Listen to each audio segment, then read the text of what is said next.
A great welcome to all. Our project is AirBNB price prediction. It includes me myself, Omkar Dhuri, roll number 91, Nakul Joshi, roll number 92, and Pratik Kundnani, roll number 93.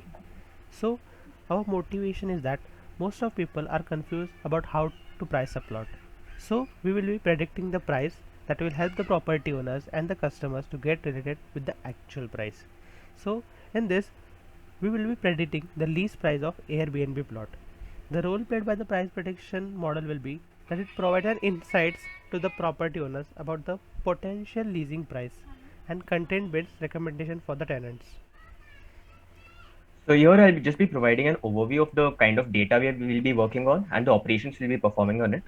So the data set is an Airbnb data set from 2019, which is available freely on Kaggle. It lists the prices and the various factors related to every Airbnb plot here. The main operations we are performing here can be divided as data exploration, data visualization, and the machine learning model. In data exploration, we're mainly just looking at the structure, features, and the features of data, and we're analyzing if there are any missing data at all. In data visualization, which is the main core of our project, we'll be plotting various graphs based on the price of an Airbnb plot. This includes bar graphs, scatter plots, box plots, etc. For machine learning, we are trying two models here. The first one provides poor results. That's why we're going for the second one, which provides us very good results. Apart from the tidyverse package which comes along with R, which is the essential for most R functions, we'll be using the following packages here. ggplot and plotly, which allow you to perform any kind of plotting available in R. For correlation matrices, we are going with corplot. And for machine learning, we're using glmnet and caret, which provide the linear regression models which are needed by us.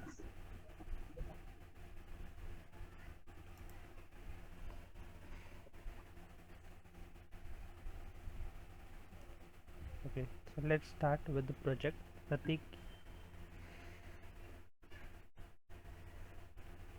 So the cable method is used in order to display the data frame in form of a table in R. The summary function, the summary function displays the length class and mode for numeric values.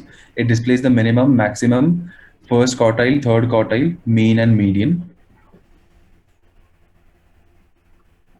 Here the host ID and ID columns can be omitted since they don't carry any useful information and hence won't be used in predictive models.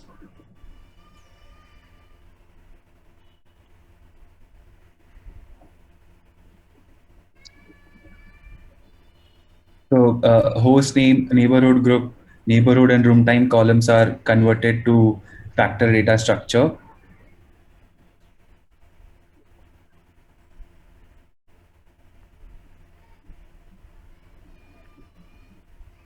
So lubricate this. This library provides faster parsing, updating, and extraction of date time components. All right, thanks, Pratik. Now that the data has been cleaned and some columns which have not been not in use have been dropped, we come to the crux of the project, which is some exploratory data analysis. What we'll be trying to do here is that we'll be taking the price of an Airbnb plot and we'll see how it varies with the neighborhood city and the type of property, basically. So for the first step would be that we'll try to visualize whether there are any kind of missing values here using the NA function. So the only missing values here are reviews per month and the last review, which have about 20% of which are missing. Host name and name only point less than 1% are missing, and the others have no NaN values at all, which is quite good for us. Now we'll be proceeding towards the data visualizations with respect to the price of an Airbnb plot here. The first step would be that we want to find the distribution based on price. So what we'll be trying to do here is we're plotting a density plot. And as you can see here, that the distribution is highly right skewed here, which may bias our model in the long run. So what we are trying to do here is we'll be performing as you can see, it's a very highly right skewed graph on density versus price. And most of the results lie between 0 to 2,500.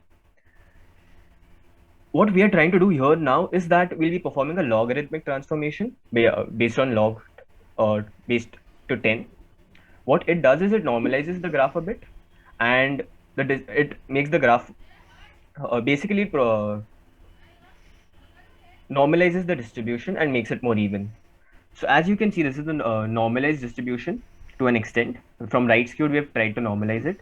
And here the mean price is $152.72. Now that the distribution of price has been figured out, we take into consideration the neighborhood areas or the cities. So as we can see on the screen, there are 5 cities: Manhattan, Brooklyn, Queens, the Bronx, and Staten Island. So we'll be trying to find a distribution of price with respect to every neighborhood area. Again, we are using a density plot to find the distribution of uh, price versus the area. And here we have performed log transformation for every city. So so we have 5 graphs here. Okay, so next we will be starting with about the average price about the above neighborhood areas. So here we are doing a ggplot. So in this we will get the objects that are there from the Manhattan, Brooklyn or Queens, the how many objects are above the average, that is the mean above we got. So here we can see roughly nearly to the 10,000 the entire room apartments are above the average price. So this is a distribution of the above average price objects. Next we will see how it the same distribution can be seen in the box plot. So in the box plot we will be getting the distribution like what is really the medians above for the entire rooms and private rooms and shared rooms. So here we have used geometric box plot, the geom box plot. The next we will see about the summary of price distribution. So in here the price distribution about the different cities, that Bronx, Brooklyn is given about how they are distributed from the geom histogram. Next, Nakul, explain. Now, yeah, sure. Thank you. So now we will be trying to find whether there's any kind of relationship between the previously we were trying to find a relationship between the price and the city and the price versus the city as well as the type of Airbnb. Now we'll be trying to find the available relationship between the price versus the availability during the year. So for this, we've used the concept of scatter plots. But as you can see in this scatter plot, there's no obvious relationship which can be found out for this. So yeah, there's that. We've tried another relationship here. It's price versus the number of reviews. There is another scatter plot which we have plotted here, which looks a bit more fancy than the previous one. So the number of reviews have been mentioned on the x-axis and the price has been mentioned on the y-axis here.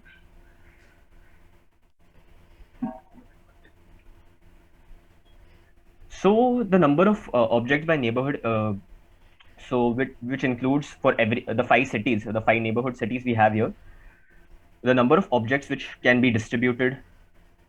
Basically, the count of every Airbnb per city has been distributed in this bar graph here. And now we move on to the concepts of correlation and ML, which will be explained by my colleague Pratik. So this is a correlation matrix. It's on a scale of 1 to -1, where +1 denotes a strong correlation and -1 denotes a negative correlation. So as we can see in the matrix, that price and longitude are negatively correlated, and reviews per month and availability are positively correlated. Okay, so we will now start with the machine learning part. So here we are splitting the data, that is we are using the 70% of the original data as a training set. So first we will provide this as a training set. Then we are using 2 linear regression models. In first we are using normally the linear regression model, but the output of this model is not that much effective. That model is providing a median residual error that is minus 24.2, that should be near to 0. So from the QQ plot we can see that it is a distribution that is not a straight line, which is required a straight line. So we will be using a So we will now go to the second linear model. So basically we are performing the regression on the features that are the room type, neighborhood group, latitude, longitude, and number of reviews, availability for 365 days, review per month, and calculated host listing and minimum number of nights. So in the second regression model, we will get a median that is minus 0.015, and we will get the residual near to that is 0.0145. So this second model provides a great or better, we can say, than the first model that was minus 25.5. So here we will get a straight line in the content plot, which is required for to be the best model for this prediction. So next we will be predicting the prices using this data sets.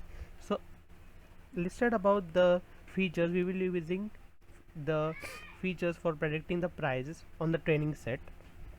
So using this training model, we will here be observing the output, as we will get the observed versus predicted price for the entire room, private rooms, and shared rooms. So when we hover on the data, we will get the observation number of it, then the predicted price, then the what was the name of the property, which group it belonged to, which type of property is it, and the price difference from the predicted price and its observed price. So the price difference is minus 16. So here we can say that the original price was above the predicted price, and our predicted price is less than the original price. So there are some data that we can also check, like uh, here the 73 observation, then predicted price is 88, and the price difference is positive. So the expected price is more than the already observed price. So this model provides a great prediction that is nearly to the R2, we can say 0.1 of 0.43, and RMSE that we are using, that is root mean square error, for getting this scatter observations values towards the line, regression line. Thank you. Thank you.